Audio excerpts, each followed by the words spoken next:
Jésus-Christ est né à Bethléem, en Israël, il y a plus de 2000 ans. Sa mère, Marie, était vierge, et sa naissance est considérée comme un miracle accompli par la volonté de Dieu. Un ange annonça qu'il serait le sauveur du monde. Dès son enfance, Jésus montra une grande sagesse. À l'âge de 30 ans, il commença sa mission.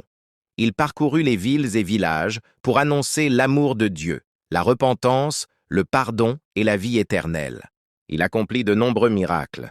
Il guérit les malades, rendit la vue aux aveugles, marcha sur l'eau, calma les tempêtes, ressuscita des morts. Jésus enseignait par des paraboles, parlant d'amour, d'humilité, de justice et de foi. Il disait « Aimez-vous les uns les autres ». Mais son message dérangea les chefs religieux de l'époque.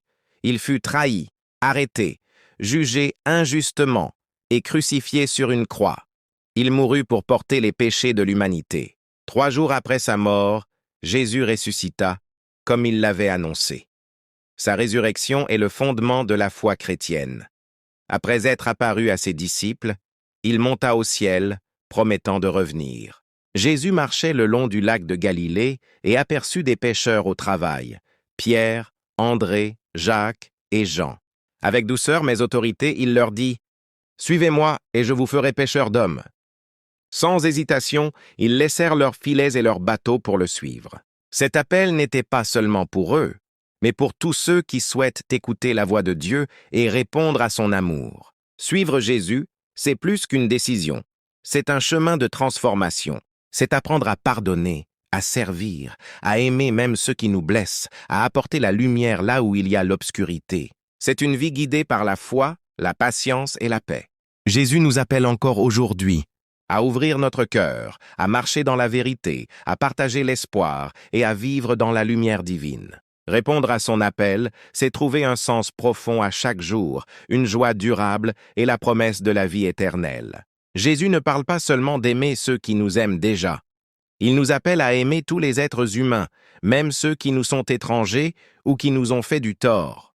Cet amour implique la compassion, se soucier sincèrement du bien-être des autres. L'action, aider, soutenir et protéger les faibles ou les blessés. Le respect, considérer chaque personne comme digne d'amour, peu importe son statut social, sa culture. Jésus ne parle pas seulement d'aimer ceux qui nous aiment déjà.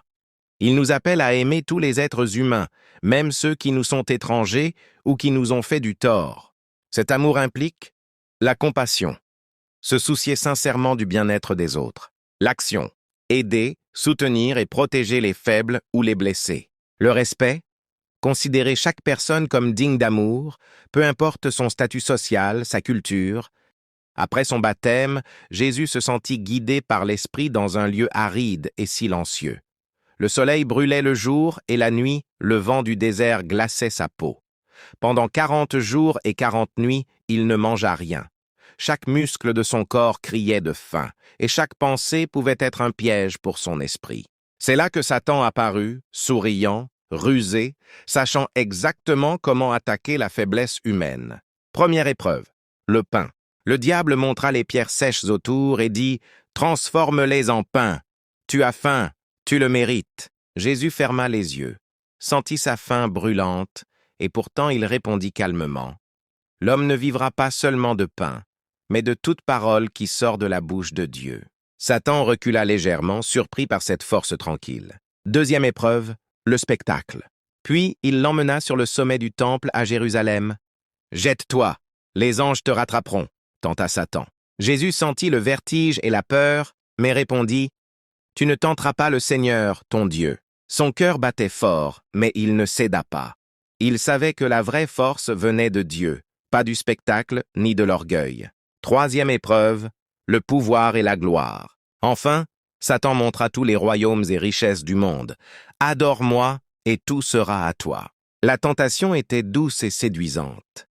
La gloire, la richesse, le contrôle, tout ce que beaucoup désirent. Jésus, le regard fixé sur l'horizon, dit avec fermeté « Retire-toi, Satan, car tu adoreras seulement le Seigneur ton Dieu. » À ce moment-là, le désert sembla s'apaiser. Le vent cessa de hurler, et des anges descendirent pour le réconforter, portant un souffle de vie et de paix.